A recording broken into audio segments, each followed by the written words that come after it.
Welcome to Miyaji philosophy চ্যানেলের পক্ষ থেকে সবাইকে হাই হ্যালো। আপনারা দেখছেন আপনাদের প্রিয় চ্যানেল মিয়াজি ফিলসফি চ্যানেল। আমি বাহরাইন থেকে বলছি মোহাম্মদ ইয়াসিন মিয়াজি। সবাইকে আসসালামু আলাইকুম ওয়া রাহমাতুল্লাহি ওয়া বারাকাতুহু। আমার বিশ্বাস আপনারা ভিতর থেকে ভালো আছেন, ভালো থাকবেন, সুস্থ থাকবেন, মোটিভেট থাকবেন। আসেন প্রিয় গাইস, আজকে আমরা আমাদের মূল কন্টেন্টে ফিরে যাই। আজকের কন্টেন্ট হলো মধ্যবিত্তরা কেন ধনী হতে পারছে না, এবং মধ্যবিত্তরা কী ধরনের ট্যাপের মধ্যে জড়িত হয়ে যাচ্ছে। মধ্যবিত্তদের কিছু চলার সমস্যার কারণে আজকে মধ্যবিত্ত রয়ে গেছে, বরঞ্চ মধ্যবিত্ত থেকে তারা আরও নিচের দিকে নেমে যাচ্ছে। আমি একজন মধ্যবিত্ত ফ্যামিলির সন্তান। আমি জানি মধ্যবিত্ত ফ্যামিলির সন্তানদের কী করুণ অবস্থা কী এবং কী সমস্যা। তো সেজন্য আমি আমার অভিজ্ঞতার আলোকে এবং আমার চতুর্পাশের অভিজ্ঞতার আলোকে আজকের ভিডিওটি তৈরি করলাম। আশা করি ভিডিওটি স্কিপ করবেন না, সম্পূর্ণ ভিডিওটি দেখবেন। ভিডিওটি অত্যন্ত গুরুত্বপূর্ণ প্রিয় গাইস, এবং ভিডিওটি দেখতে দেখতে একটা লাইক করে দিবেন। এবং যেনারা এই ফ্যামিলির সদস্য হয়ে গেছেন তাদেরকে অসংখ্য ধন্যবাদ, এবং যেনারা এখনও মিয়াজি ফিলসফি চ্যানেলের সদস্য হননি, দয়া করে সাবস্ক্রাইব করে সদস্য হয়ে যাবেন এবং অল নোটিফিকেশন অন করে রাখবেন। আমি যখন নতুন নতুন ভিডিও আপলোড দেবো তখন সবার আগে আপনার কাছে আমার ভিডিওটি চলে যাবে। আসেন প্রিয় গাইস, আমরা আমাদের মূল কন্টেন্টে ফিরে যাই। আমরা যারা মধ্যবিত্ত, আমি নিজে একজন মধ্যবিত্ত ফ্যামিলির সন্তান, আমি বুঝি আমাদের জীবনযাত্রা যে কত কঠিন। আমাদের সমস্যা আমরা পারি না মাথার মধ্যে বোঝা নিয়ে পরিশ্রম করতে, পারি না আমরা নিচে নামতে। আমরা মধ্যবিত্ত থেকে আমরা আস্তে আস্তে আরও মধ্যবিত্ত হয়ে যাচ্ছি। আমরা পারতেছি না আমরা উপরের দিকে ওঠার জন্য। পাশাপাশি আমাদের জীবনে কিছু বদ অভ্যাস আছে, সে সমস্ত বদ অভ্যাসগুলো আমাদেরকে নিচে নামাই ফেলছে। সে সমস্ত বিষয়গুলো আজকে আপনাদের সাথে শেয়ার করব। এক নম্বরে যেটা বলবো সেটা হলো, আমরা যে কোনো কর্ম করতে আমরা লজ্জা পাই। আমরা মনে করি যে আমার পক্ষে ওই কাজটা করা কি ঠিক হবে, আমার কি স্ট্যাটাস ঠিক থাকবে। ভাই, আপনার পেটে ভাত নাই, আপনি চিন্তা করতেছেন আপনার স্ট্যাটাস, আপনি চিন্তা করতেছেন আপনার মান সম্মান ইজ্জত, আপনি চিন্তা করতেছেন। পৃথিবীতে কোনো কাজ ছোট হবে না, সমস্ত কাজে বড়। যে কাজকে আপনার ভালোবেসে কাজকে করবেন এবং মন থেকে ওই কাজটাকে আপনি চালিয়ে যাবেন, কাজ করবেন, ওই কাজটা কখনো আপনার কাছে ছোট হবে না। পৃথিবীর কোনো কাজ কখনো ছোট হয় না, এটা সবসময় মাথায় রাখবেন। এবং আমাদের সবচেয়ে বদ অভ্যাস যেটার কারণে আমরা নিমিষেই আমরা ধ্বংস হয়ে যাচ্ছি, এবং আমরা ধনী হতে দূরের কথা, বরঞ্চ আমরা আস্তে আস্তে বিকারি হয়ে যাচ্ছি, সেটা হলো আমাদেরকে হাত পাতানো অভ্যাস ছেড়ে দিতে হবে। আপনার কাছে নাই বাস, আপনি কারো কাছে হাত পাতানোর প্রয়োজন নেই। হাত পাতিয়ে কখনো কোনো কিছু কিনবেন না। আমরা যে সমস্ত কাজের সাথে আমরা যে সমস্ত ট্র্যাপে আমরা আজকে পেশে যাচ্ছি, ওইগুলো আজকে আলোচনা করি। যেমন এক নম্বরে, আমরা লোন করে, আমার একটা শখের মোবাইল প্রয়োজন, আমরা লোন করে করতেছি।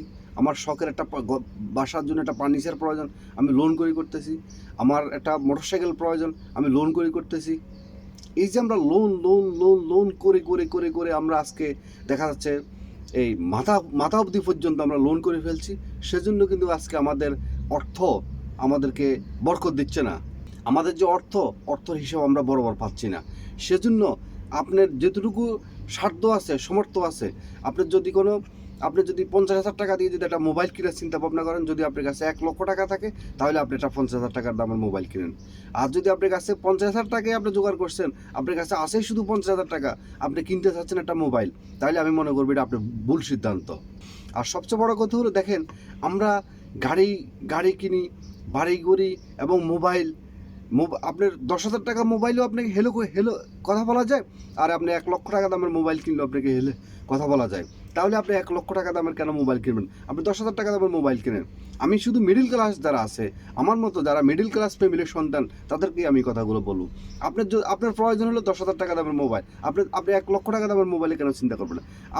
আপনার প্রয়োজন হলো একটা সাইকেল, আপনি মোটরসাইকেলের কথা চিন্তা করবেন কেন?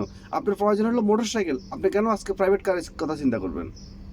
এই যে আমরা মানুষকে দেখানোর জন্য, আমার একটা ভাব, আমি আমি বড় একটা চাকরি করি, সেখানে তো আমার একটা মোটরসাইকেল প্রয়োজন, আমি তো বড় একটা চাকরি করি, আমার একটা আইফোন প্রয়োজন, আমার একটা প্রাইভেট কার প্রয়োজন, এটা না হলে তো হবে না। এই যে আপনি দেখাচ্ছেন, আপনি কাকে দেখাচ্ছেন? আপনার আত্মীয় স্বজনকে, বন্ধু বান্ধবকে, পাওয়া প্রতিবেশীকে, এদেরকে দেখে কোনো প্রয়োজন নেই, কোনো প্রয়োজন নেই। বরঞ্চ এরা আপনার এগুলো দেখে ওরা হিংসা করবে আপনাকে, এরা দেখে এগুলা কখনো খুশি হবে না। বরঞ্চ ওরা কখন খুশি হবে জানেন? আপনি দেউলিয়া হয়ে যান, আপনি অর্থনৈতিকভাবে পঙ্গু হয়ে দেউলিয়া হয়ে যান, ঋণগ্রস্ত হয়ে আপনি বাড়ি থেকে বিতাড়িত হয়ে যান, আপনি ধ্বংস হয়ে যান, তখন ওরা খুশি হবে। সত্যিকার অর্থে আমি একদম মন থেকে কথাটা বলছি। আপনি এটাকে আপনি বিশ্বাস করবেন কিনা আমি জানি না, আপনি এটাকে মাপ দিয়ে দেখিয়েন। আপনি আমার ভিডিওটা দেখার পরে আপনি ক্যালকুলেশন করে দেখিয়েন।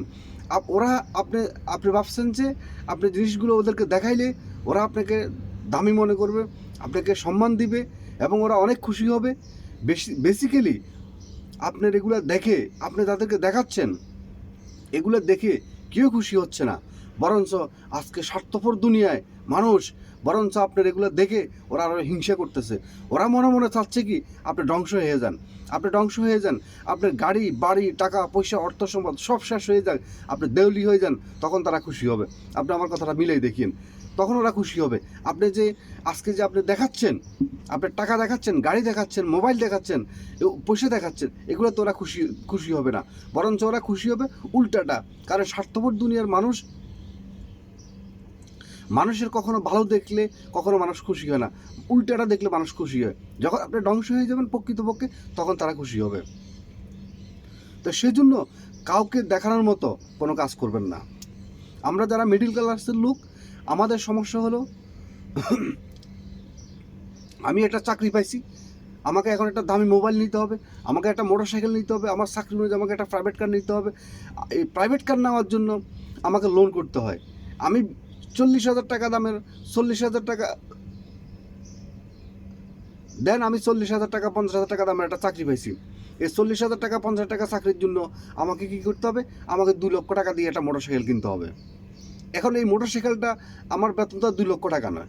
এখন আমাকে 2 লক্ষ টাকা জোগাড় করতে হলে আমাকে কমপক্ষে 4 মাস চাকরি করতে হবে আমাকে। তাহলে আমাকে আমার ফ্যামিলি মেনটেন করতে হবে, আমার নিজেকে মেনটেন করতে হবে। তার মানে আমাকে 1 বছরের টাকা জোগাড়, 1 বছরের চাকরি করার পরে সেই টাকা দিয়ে জোগাড় করে আমাকে মোটরসাইকেল কিনতে হবে। তো আপনি এক মোটরসাইকেল কিনলেন, তো মোটরসাইকেল কী প্রয়োজন আপনার মোটরসাইকেল কেনার? আপনার বাসে করে যান, আপনি সিএনজি করে যান, যদি আপনার কাছে অফিসে আপনি হেঁটে যান, আপনি কেন আপনার এই লোক দেখানো যে আপনি এখন চাকরি করতেছেন, আপনার এখন একটা মোটরসাইকেল দরকার, না হলে নাই হবে। এই যে আমাদের যে বাড়তি যে চিন্তাভাবনাটা, আমাদের জীবনে যে বাড়তি চিন্তাভাবনা, হ্যাঁ, আমরা ইনকাম করা শুরুর আগেই আমরা ব্যয় কীভাবে করব সেটা আমরা চিন্তাভাবনা আগে করি ফেলাই। আমি এখনও বেতন পাই না, বেতন পাওয়ার আগে আমি চিন্তা করতেছি আমি একটা মোটরসাইকেল নেবো, আমি একটা মোবাইল নেবো, আমি বাইকে এটা কিনে দিব, বোনকেও এটা কিনে দিব, এবং বাবাকে এটা কিনে দিব, মাকে এটা কিনে দিব। সব কিছু বাদ দিয়ে দেন। এই সমস্ত চিন্তাভাবনাগুলোর কারণেই আজকে আমরা টাকার বরকত পাচ্ছি না, এবং টাকাকে আমরা যথাভাবে মূল্যায়ন করতে পারতেছি না। টাকা আমাদের কাছে আসার আগে টাকা আমাদের থেকে চলে যাচ্ছে। তো টাকা যদি আপনার কাছে আসার আগে যদি টাকা আপনার থেকে চলে যায়, তো তাহলে আপনি টাকা জমাবেন কীভাবে? টাকা আপনি চোখে দেখবেন কীভাবে? আর আপনাকে জীবনে উন্নতি করতে হলে টাকা জমাইতে হবে, টাকা জমাইয়ে টাকার মাধ্যমে আপনাকে আবার টাকা আনতে হবে, আপনাকে ইনভেস্ট করতে হবে, যে কোনো জায়গাতে ইনভেস্ট করে আপনাকে টাকার বিনিময়ে টাকা আনতে হবে। এখন আপনি কী করতেছেন? আপনি বেতনটা পাওয়ার আগেই আপনি পরিকল্পনা করে ফেলতেছেন আমি একটা শার্ট কিনবো, একটা ফ্যান কিনবো, একটা মোবাইল কিনবো, একটা ঘড়ি কিনবো, এবং এই বাবাকে কিনে দিব, মাকে কিনে দিব, বউকে কিনে দিব, বাচ্চাকে কিনে দিব, বাইকে এটা কিনে দিব, বোনকেও এটা কিনে দিব। এই যে নানানভাবে একটা পরিকল্পনা করতেছেন, হ্যাঁ, সবার মন খুশি রাখার জন্য, কী লাভ হবে আপনার? আগে আপনি স্বাবলম্বী হন, আপনার সাধ্য অনুযায়ী আপনি সবাইকে সাপোর্ট করবেন। আপনার এখনও সাধ্য হয়নি, আপনি মাত্র চাকরি পাইছেন বা একটা বিজনেস শুরু করছেন, এখনই আপনি যে ইনকাম করতেছেন সেই ইনকামটা আপনি এখনই ভাগ করা শুরু করছেন। সেজন্য আমরা মাস শেষ হলে বা বছর শেষ হলে আমাদের জমানো কোনো টাকা থাকে না। টাকা না থাকার কারণে সে টাকার বিনিময়ে আমরা আরও বাড়তি কোনো টাকা ইনকাম করতে পারি না, এবং আমরা দিন দিন আমরা ফকির হয়ে যাচ্ছি। একটা সময় যে কোনো কারণে আপনি ব্যবসা মারি খেতে পারে, যে কোনো কারণে আপনার চাকরি চলে যেতে পারে। তাহলে আপনার চাকরিটা যদি চলে যায়, যদি আপনার বিজনেসটা আপনি লস খান, তাহলে আপনি যেভাবে আজকে চলতেছেন, গাড়ি বাড়ি ভালো মোবাইল নিয়ে আপনি চলতেছেন, তো তখন আপনার এগুলো নিয়ে তখন কী করবেন আপনি? সেজন্য যে কোনো কিছু করবেন, একটা মোবাইল কিনবেন, একটা সাইকেল কিনবেন, একটা বাড়ি কিনবেন। আপনার কাছে যদি 2টা বাড়ির টাকা থাকে তাহলে আপনি একটা বাড়ি কিনবেন। আপনার কাছে যদি 2টা মোবাইলের টাকা থাকে তাহলে আপনি একটা মোবাইল কিনবেন। আপনার কাছে 2টা মোটরসাইকেলের টাকা থাকলে আপনি একটা মোটরসাইকেল কিনবেন। তাহলে আপনি টাকা সঞ্চয় করতে পারবেন, তাহলে আপনি টাকার হিসাব পাবেন, অন্যথা আপনি টাকার হিসাব পাবেন না। আমাদের মিডল ক্লাসের লোকদের আরেকটা সমস্যা আছে, সবচেয়ে বড় সমস্যা, সেটা হলো আমার প্রয়োজন হলো দেন আমার প্রয়োজন হলো একটা কলম। এখন আমাকে অফার দিছে, একটা কলমের দাম হলো 10 টাকা। এখন আমাকে অফার দেওয়া হয়েছে 3টা কলম কিনলে আপনার 20 টাকা। তো এখন দেখেন আমার একটা মাসে আমার একটা কলম হইলে এনাফ। আমাকে 3 মাসে 3টা কলম কেনার প্রয়োজন। আমার কাছে অফার আসছে কি 3টা কলম কিনলে আপনি 20 টাকা দিয়ে কিনতে পারবেন, 10 টাকা লেস। সেজন্য আমি আমার অপ্রয়োজনে আমি 3টা কলম কিনে ফেলতেছি। একটা শার্ট কিনতেছেন, একটা ফ্যান কিনতেছেন, একটা ঘড়ি কিনতেছেন, বা যে কোনো কিছু কিনতেছেন অফারে। এই যে অফার জিনিসটা আপনার মেমোরি থেকে ডিলিট করে ফেলান। অফারে কোনো কিছু নেবেন না, নিবেন প্রয়োজন যে জিনিসটা সে ঠিক ওই জিনিসটা নেবেন। অফার দেখে লাফিয়ে আপনার অপ্রয়োজনীয় কোনো খরচ করার প্রয়োজন নেই। আপনার শার্ট আছে, আপনি অফার পাই আর একটা শার্ট কিনবেন, কোনো প্রয়োজন নেই। আপনার একটা মোবাইল আছে, আপনি অফার পাই আর একটা মোবাইল কেনার কোনো প্রয়োজন নেই। যে কোনো কিছু আপনার কাছে আছে, আপনি এটা চলবে, আপনি অফার পাইয়া আরেকটা কেনার প্রয়োজন নেই। তারপর আসেন আমরা আরেকটা যে জিনিসটা ভুল করি, সেটা হলো অনলাইনে আমরা অর্ডার দিই। বড় লোকেরা কখনো অনলাইনে বেশি অর্ডার করে না। আমরা যারা মিডিল ক্লাসের লোক, ওই যে মানুষ দেখেন না লোক, দেখেন একটা অনলাইনে অর্ডার করলে আপনার কী অসুবিধা হচ্ছে। আপনার যে জিনিসটা আপনি হোটেল থেকে, আপনার পাশের হোটেল থেকে আপনি 100 টাকাতে কিনতে পারতেছেন, আর আপনি যদি অনলাইনে অর্ডার করেন আপনার একটা ট্যাক্স আছে, ডেলিভারি চার্জ আছে, সব কিছু মিলে আপনাকে দেখা যাচ্ছে 100 টাকার সামান আপনাকে 130 টাকা দিতে হচ্ছে, 30 টাকা আপনার জীবন থেকে চলে যাচ্ছে। এভাবে প্রত্যেকটা বিষয় আমরা ভুল করতে আমরা ফকির হয়ে যাচ্ছি। মাস শেষে আমাদের কিছু থাকে না, এবং বছর শেষে আমাদের কাছে কোনো সঞ্চয় থাকে না। পরে আমরা আমাদের জীবনে কোনো বিজনেসের পরিকল্পনা করলে আমাদেরকে হাত পাততে হয়।